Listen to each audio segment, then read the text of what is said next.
All right, we are now joined by Carl Edwards, driver of the number 19 Stanley Toyota. Carl, you're making a return to your hometown track. You were third in practice. Talk about your car this weekend and what you need to do to get in victory lane tomorrow. Well, we've got Stanley on the car this weekend, which is a lot of fun. They've been great to work with. We had a really great program in Texas with the Ace Hardware Foundation and Cook's Children's Hospital. So it's neat to have Stanley back on board. I mean, you guys know how I look at this racetrack. This is really my home track. It's as close to home as I get to race, and I've got my buddy Cam in the back with his family. I get, driving here, waving at people on the highway and stuff. I mean, it's just it's cool for me to be here. So hopefully we run well. At Texas we finished 10th, and I felt like that was a pretty good result for what we had for our mile-and-a-half program. It's not been our strongest point as a group, so we've been working very hard on it. Hopefully this track will treat us a little better, and we can just keep developing and moving forward. Last week was a really tough week for us because I felt like we ran a very smart race, and I feel like I made good decisions during the race. Everything was going well, and to get wrecked at the end like that and put us in a bigger hole in the points was really tough. So now we're in a position where we need to start here and move forward, just getting as many points as we can and get a little bit of cushion in case we have more bad luck like that. All right, we'll go ahead and open it up to questions. We'll start up front with Tom and then go to Todd. Hi, Carl. Carl, Tom Jensen, FoxSports.com. Now that you've lived with this rules package a little while, what do you think of it? And are there concerns that the speeds through the middle of the corner are so much higher than they were before? Yeah, I absolutely believe that the center of the corner speeds are way too high. I feel like that we should be out of the gas a lot more. I feel like our whole sport is based on guys racing stock cars around and manhandling the cars and being able to race close. And I feel like we've gone farther and farther away from that because of all of the knowledge and the engineering and the dependence on aero. And I know NASCAR wants the exact same thing we all want. We want to have the best racing in the world and want it to be exciting. But I do fear that we are getting to a point where the cars are so easy to drive and so dependent on clean air and going so fast and relying on so much engineering that we're really we're losing the most fun part of it. And so for me, I hope that NASCAR continues to look at a much lower aero-dependent, much less aero-dependent package. Hey, Carl, Todd Palmer, Kansas City Star. I was talking to Clint Boyer. He said they had some issues with their mile-and-a-half program as well, and they just have a new car, entire new setup this week. Yeah. Are you in the same boat, or are there just some other things that you're going to try this week to try to improve that program? We're working towards that, and so you understand the way I see the season. I've made took some high risks. Chances, and they haven't worked out. And we've also had some bad luck, and we have not been good enough to go get a win to kind of offset those things. So the way I see the season and the way our development is going is that the things we're working on should pay off here in the next few months. And if we can get to that point and run well and get there and enjoy that success, I think we're going to be good. But we're not. It's not like this week we're coming with some brand new, totally different thing. So it looked like Clint was pretty fast, though. So we'll see if that works for them. All right, we'll go to the gentleman here, and then Claire and Pete. Hey, Carl, Scott Trailer, Racing Boys. Do you ever have any regret signing that last contract over there with Jack? And do you think about where you would be in the development if you were to sign with Joe Gibbs now? I mean, do you ever think back with any kind of regret at all? That's a good question. I don't regret much. I've definitely, but I think everything happens for a reason. I think that what you have to do, my dad talked to me about this when I was very young because I would get out of a race having made a mistake or something, and I'd beat myself up very badly, and he'd say, look, he told me, he said, you got to make the best decision you can at the time, go do it, and don't ever look back. And I don't regret or really think badly about any of those decisions because I really believe I had an opportunity there the last 3 years at Roush to work with some really great people. Last year we were in the championship hunt until Homestead, and I feel like the pieces just came together so well to do this fourth team at Gibbs now. I can't really see it working out any better. But yeah, I mean, it'd be nice to be sitting here right now and say, hey, I've got 3 or 4 years of development to get in here. But I really believe that this group, especially when Kyle comes back, as fast as Eric Jones is, it's like everything feels like we're going to have 4 very strong teams, and it feels like Toyota and TRD are working hard. And at the end of this year, I think we're going to be way better than we are now. And if I look forward to next year or the year after, I'm really excited about it. So. Claire B. Lang, Sirius XM NASCAR Radio. After the race last week, obviously you had just gotten out of the car and you were thinking about drivers racing back or not letting off after an accident when there is no caution. Have you thought more about that? Have you talked to anyone about it? And is there a solution in your mind to what you thought should happen? I talked to Justin Allgaier about it. I talked to Casey Mears. I talked to Mike Helton this morning.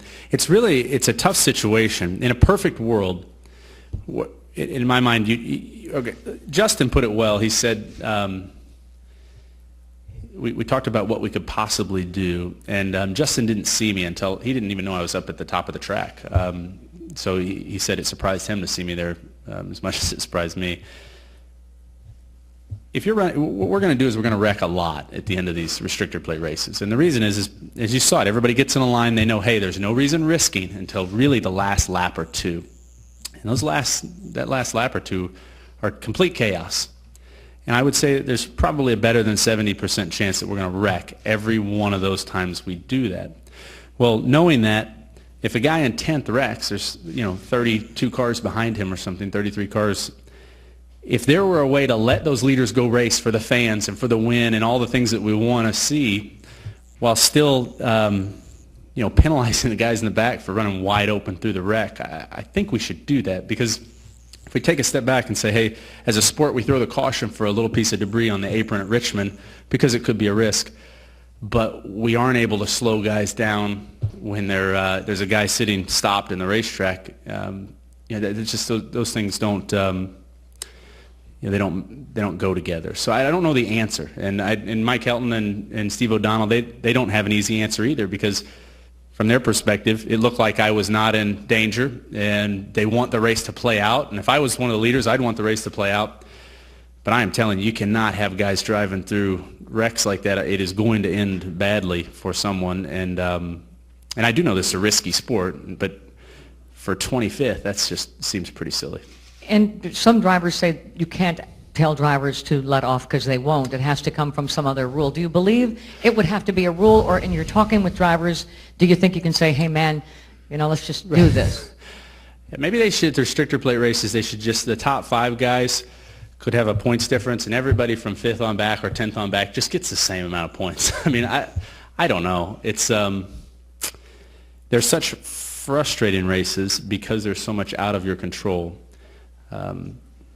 But I do have to say that if a guy wrecks in front of me the next time we're at Talladega on the last lap and I'm running 25th, I would hope that I would be conscious enough of the risk there to just go ahead and make sure I at least slow down a little bit and give him a chance. I mean, it's great to say, hey, I've closed my eyes and I floored it, and I've heard people in our garage say that, and that sounds cool and everything, but when somebody up in the grandstands gets hit by a piece of debris, or there's somebody that's in a wheelchair in hospital afterwards, it just doesn't seem very smart. All right, we'll go to Pete, Jerry, and then Chris. Pete Pistone, MRN.com and Sirius XM NASCAR Radio. Back to the rules package, the Tom's question. Steve O'Donnell this week said there might not be a change to the 2016 rules package, and I think you tested it. I thought you liked it a lot. What would you think if they don't change it, and can this current rules package evolve to the kind of racing you're talking about, Carl? I mean, I have very strong opinions on all this, and I'll say this: I want to contribute to making our sport the best it can be. I believe to have the best on-track racing, we need to be running an extremely different package. That's what I believe. But all I can do as a competitor, I'm always very careful to just say, hey, here's what I think, and then go back and focus on what I have to do to win, because I have to win regardless of what package we're running, and I don't want to get my I don't want to be just a guy that runs around complaining all the time. So I've contributed what I think we should run. I think that's less aero dependency. I believe I'm one of about 43 guys in every race that feels that way, and I believe NASCAR, hopefully at some point will give that a real hard, long look, and hopefully it's palatable for the owners. It's not too expensive. I mean, when I ran my first truck race here, and I know the trucks are a little different. When I ran my first truck race here for Mike Mittler, we finished 8th with basically a truck that Larry Gunzelman put together. Over at Mike Mittler's shop, Mike built the engine. I was basically a dirt racer from Central Missouri, and we did it because our car was balanced. Our truck was balanced well. We managed the tire fall off. We were able to work as racers to go out there and compete. You could pass people, and I think if we were to try to come and do that today, that I think we would finish 30th with that same truck, because there's just not enough. The racing is not dynamic enough to allow people to go out and find ways to be faster. It's really dependent on your engineering, and so I think that's where we're at. We'll go here to Jerry and then Chris. Jerry Jordan kicking the tires. Carl, you came in here pretty relaxed, and the last 2 questions kind of changed that. Well, and the problem with talking about that stuff is it's like, man, if it's not going to change, there's no reason to even think about it, because it's just not, I'm very grateful to be part of the sport, and NASCAR does a heck of a job. I mean, we're all making a great living, doing what we love, and so I don't want to be like I said, I don't want to be negative overall, but you ask, so anyway. Well, where you're at right now in the season, how are you feeling going forward with the team coming together and everything? Well, I'm not where I want to be, but I feel like we're doing well. This sport is it's such a fine line, and I stepped over that line a little bit early this season. I think I was really trying to make something happen that maybe couldn't happen, and so that cost me. And then the bad luck has been a little bit frustrating. 2 flat tires at Martinsville, flat tire at Atlanta, the wreck last week, and all of those I think would have been top 5s. But to me, excuses aren't worth much. It's all about what that says in the result column. And fortunately, with this format, if I dig in, do what I know I can do, and we have a little bit of luck, I think we definitely can be there competing for the championship. So yeah, so far not so good, but I am no quitter, and these guys are amazing. So I would definitely not count us out. Chris Knight, catchments.com. Carl, with the significance, does Kansas Speedway play any significance towards next week and the Coca-Cola 600, with them being night races and 2 of the most, important races of the year, 2 of the most? Yes, and these next 3 weeks I think are going to be very important. I think they're going to tell us a lot about the season going forward. If in these next 3 weeks, as a group, our JGR Toyotas can work on some of the things we've got planned, and if they're successful, I think it's going to be very good. This track feels a lot like, when it's cool out like this, it feels a lot like Charlotte to me. A lot of grip, a lot of speed. TRD has been working on a bunch of stuff. We've overall, these next 3 weeks are important, and the All-Star event's really fun because it gives us basically a no risk to your season. You can go try all the things you want to try and have a little bit of fun. For sure. The All-Star event it's great. It's really great to win. It's awesome. But it is a test session for everyone else, and even the winner. It's a good time to practice some of the things you want to try, and you can be real aggressive, which I haven't had any problem with that lately. But you can really push the envelope and see what happens. Mark Ashenfelder, ESPN.com. Have you talked with Eric much before his official debut, and what advice have you given if you have? I haven't talked with Eric much. I talked to him just a little bit today, and as fast as he is, the advice will be going the other direction. It seems like he's very good, and it's really exciting to see someone that fast, and he seems very dedicated, and He's really funny. We had a good. He was good in the meetings. It was either last week or the week before. It just seems like a great guy. So hopefully hopefully he does well and has a good time. All right, we'll go back to Lee Spencer. I can repeat it if you just want to say it. Just to kind of follow up on that, do you remember what it was like when you won that truck race at Daytona and Jack just kind of pronounced you as, Yeah. the future of Roush Fenway Racing? You were, a little bit older than he is now. Do you remember what the pressure was like, and, how do you think he's going to handle all of that? Yeah, I remember the first time Jack, he said, Carl's the heir apparent to the 6 car. That heir apparent, I think that means I might be driving that car sometime. It's like, it was unbelievable. It's like a dream. My buddy sitting there in front of you, Cam, can tell you all about just sitting in basically the parking lot at my dad's shop working on dirt cars, and we'd go in and turn on the TV and watch the NASCAR races. And so the opportunity to get to compete at this level is insane, and I hope Eric's having as much fun with it as I did. It was just a blur. It was like it's like the best dream you've ever had, for me, and that's fun.